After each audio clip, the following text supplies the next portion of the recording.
Hello, I'm Dr. Graham Teague. This is a brief video to demonstrate two very simple techniques that you can use now to see if you have spinal imbalances. Now it's these imbalances that cause your pain, whether you have low back pain, sciatica, neck or even upper back pain. Now the first test is very simple. All you're doing is looking at your pelvic height. So all you do is look in a mirror and note if one side of your pelvis is higher than the other.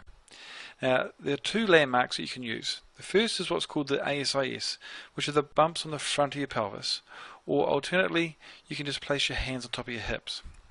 Now, what you'll note is that one side of your pelvis is higher than the other, and this creates what's called a rotational imbalance. If your left side is higher, you have what's called an LFP, and if you have the right side higher, you have an RFP. Now, the bigger the height change, the bigger the imbalance is occurring in your spine.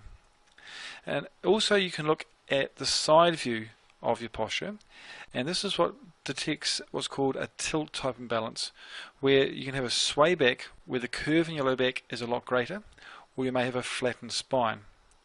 Now it's the pelvis which is the foundation of your spine, and it's the imbalances that are centered around here that can create pain throughout your spine, causing both muscle as well as joint tension.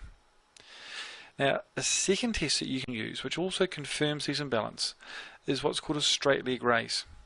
So simply lie on your back with your knees bent and then straighten one leg and raise it as high as you can until you can feel a pulling in the back of your leg or in your lower back. And then just repeat this for the other side. Now, there are two things that you will note. First, that you may find is you can lift one leg higher than the other side. Now, if this is the case, then again it confirms that you have a rotational imbalance. Secondly, people should be able to lift their leg up to almost 90 degrees. Now, if you find that you can't lift your leg up to 90 degrees, and if both your legs are similar, then you may have those tilt type imbalances. But these two simple tests indicate that there are imbalances in your spine. Now, the greater the change, the more the imbalance.